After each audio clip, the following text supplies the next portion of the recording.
Hey guys, Romie here, so please like, comment, subscribe. This is like my third or fourth time trying to do this review. So this is Greenleaf, Season 2, Episode 10. It's entitled, Call Not Complete. Why? Because it starts off with, oh yeah, I had a great vacation. Thank you everyone. Sorry for this one being super late. So we'll jump right into this. Now, Lady May, she was trying to call Mavis, and Mavis was still dodging her calls because they're going to go and lay Mac's ashes to rest. I said, oh, I'm disgusted. Grace, because she needs a break, she's actually at Darius's house, and she slept over. They didn't do anything. He stayed on the couch at his own house. Cool. Now, what ends up happening is she finds out that he has a new job opportunity in New York. You know Grace is wanting to go to New York. The only issue is she has all these obligations now at home, and she's supposed to be the one that kind of takes over. What just happened there? Takes over, and she knows that, but she's still thinking, you know, New York wouldn't be bad. Escaping my problems wouldn't be bad. She's essentially trying to follow the same habits. The other parts of that is he could stay if he got the exclusive story, but his boss is looking at him, his editor is looking at him like, what's going on here? Why are you doing this by not chasing the story when you know this could make it for us? Like, this is the hot story. You have access to it, and you're not doing anything about it? So Jacob, he's still doing his church without walls, and I love the concept, and I like the direction he's going in. He actually has Zoe go and record it for the website.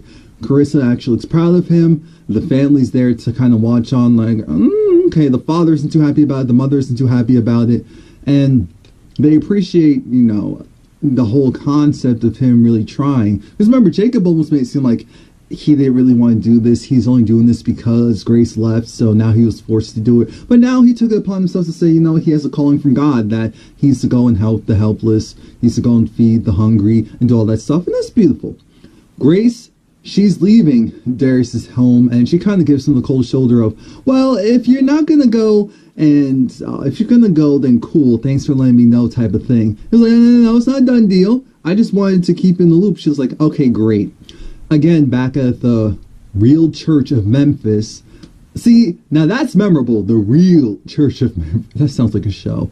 Anyway, again, Bishop is looking at him like, dude, what are you doing here? You need to cut it. He's saying, no, I finally found my calling. Bishop saying, you need to go and help your mother. Lady Mays is looking like, you know what? All right, baby, do whatever you want. I already have enough to worry about. And they say goodbye to the grandbabies, and they move along. Because the thing is, they really should be doing something like this at Calvary anyway. It's right across from Calvary, so it also looks funny. Sophia is with, I almost said the little Einsteins, the Little Saints, I think that's what it's called. And she's having really fun kind of teaching them about, you know, how faith is, and she even demonstrates it by having a lit candle. One is a regular candle that you can blow out. Another one is a trick candle that no matter how hard you blow out, it'll still come back.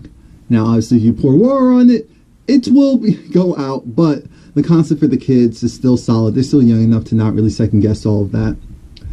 Lady May is trying to figure out, have you heard from Kevin? What's going on with Kevin? Are you going to work it out with Kevin? Okay, you're not. Well, we need to figure this out fast because Kevin was in charge of a big part of the church, which was the outreach. So without him being there, there's a lot going on. And Charity has to look up, Mama, I'm trying to do everything I can. This isn't helping me too much. And she's like, I know it's a lot to bear, honey, but someone's got to do it.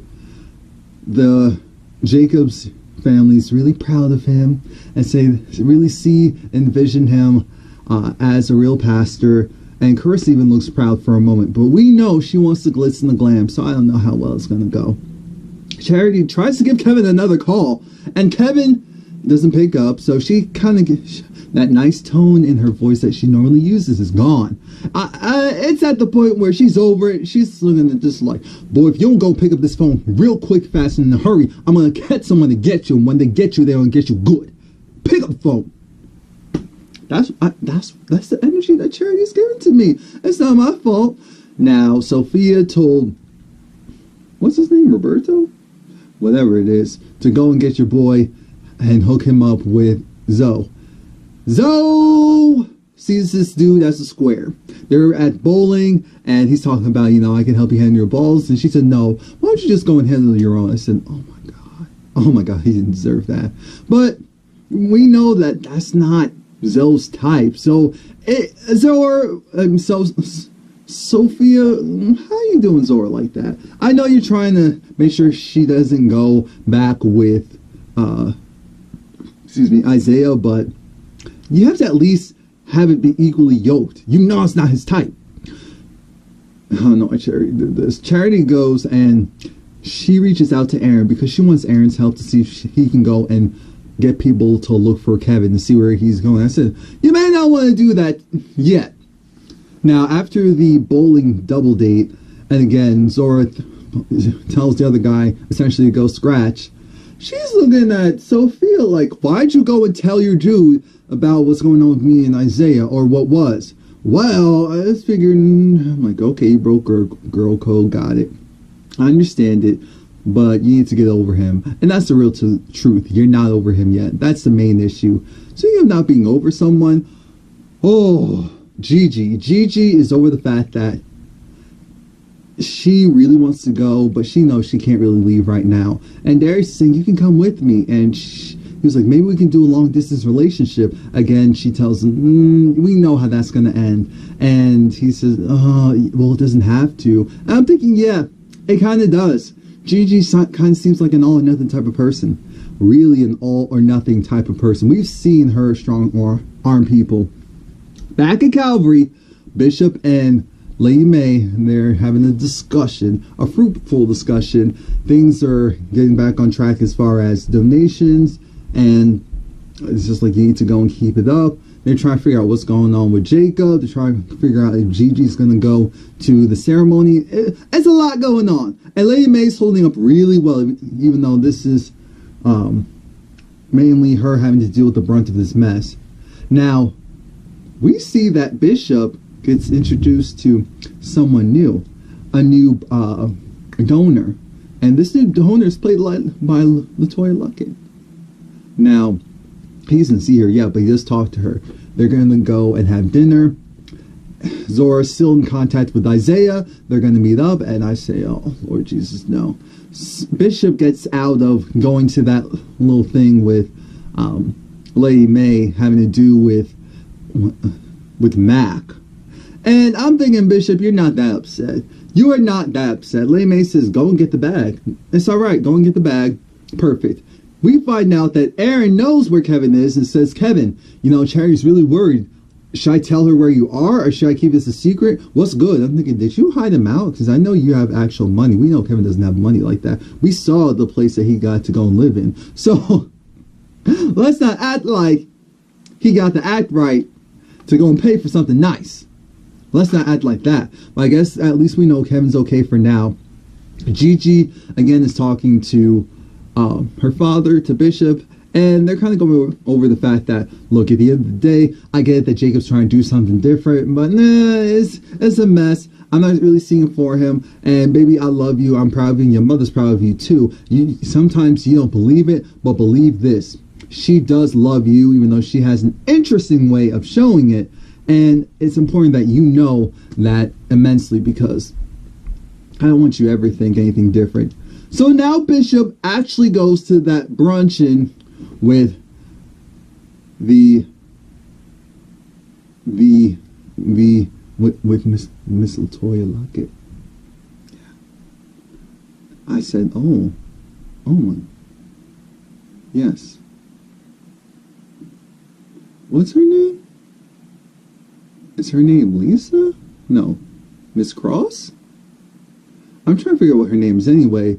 We can tell that she gives off a very weird vibe. She kind of gives off that vibe of she could have slept with a pastor or two. I don't know why. I don't know why. That's just the vibe that I get from her. Look, it is. It's not my fault. That's the vibe that I get from her. She talks about how she wants to donate because it's been 5 years since she's been to church, and she feels like she needs to put her money. Yeah, we'll call her Miss Cross. Yeah, Miss Cross. She looks good. We know Bishop's gonna get in trouble with her around. She's kind of giving off that vibe of, I only want to work with you, because Bishop is asking, so for this large of a donation, you get put into the winner's circle, I mean the deacon's board. And she says, no, I only want to speak to you, coordinate with you. I looked at this like, oh, Lord Jesus, because she said she felt like her pastor in the past didn't really support her the way it should, and that her relationship, it wasn't really fruitful as far as in the eyes of the Lord. And now that that's over, she's on to bigger and better things. Charity and Gigi have a luncheon, which is very rare. Why? Because they're going to go over to Jacob, because they need to tell Jacob he needs to stop this mess. This is looking crazy for the family. You doing this right across from Calvary. What you're doing isn't bad. It just doesn't look right.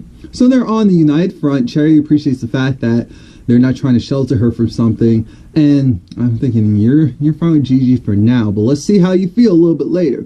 Because Charity's still doing her thing as far as the music. It's going really, really well.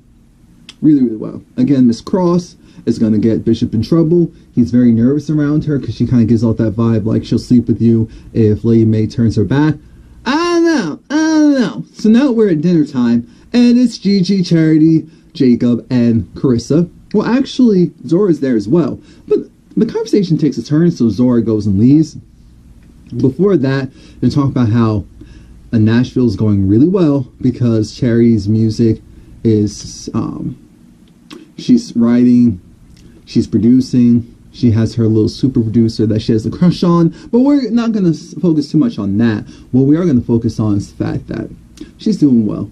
And Jacob's trying to figure out, so what's going on with you and Kevin? I mean, it's just crazy how it just abruptly ended. Well, she said there were a lot of complications, and then she finally came out with it. She was like, oh, this is when Zora left, but Kevin is gay. Kevin is gay. And then Gigi starts to laugh like, what? Daniel's like, what? Nah, Kevin, nah. Really? Carissa's looking at them like, what is wrong with them? Why are they acting like that?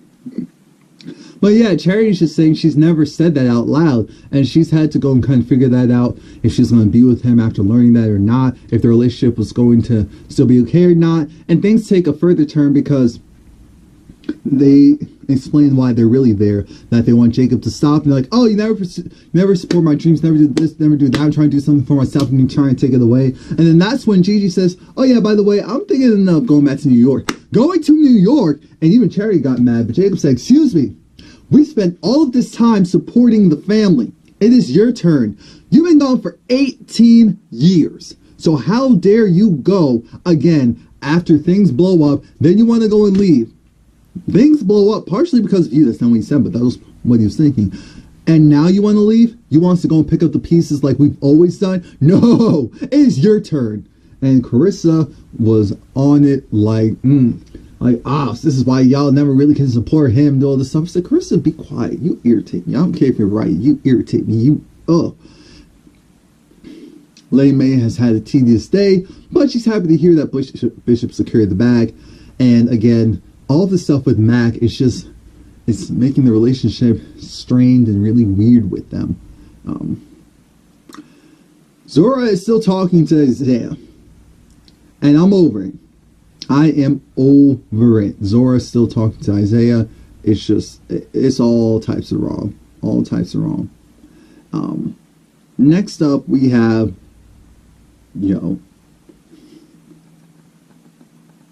Charity is pissed. Charity was pissed because once she got home, because Gigi said, okay, Charity, don't do the silent treatment with me. Tell me what's going on. Then she said, Grace, you're leaving again? You left again for 18 years. Jacob never had a chance to really decide what he wanted to be because you left. He had to go and pick up the pieces. I had to go and pick up the pieces when Jacob left. And now you're going to go and leave again when things are partially in shambles. You're not doing this today. You're going to grow up, one up, and accept your responsibility in all of this and stay here and handle it yourself. Isaiah made a donation to the church's Go Help Me. It's not GoFundMe, it's Go Help Me. $3,100 or $3,000, and maybe someone else A couple other donors got to 3,100. So they're really excited because the family come together to do something really big. Zora's proud of her father. Carissa is really happy to see that, but Carissa still has that look of, I want more. I want more.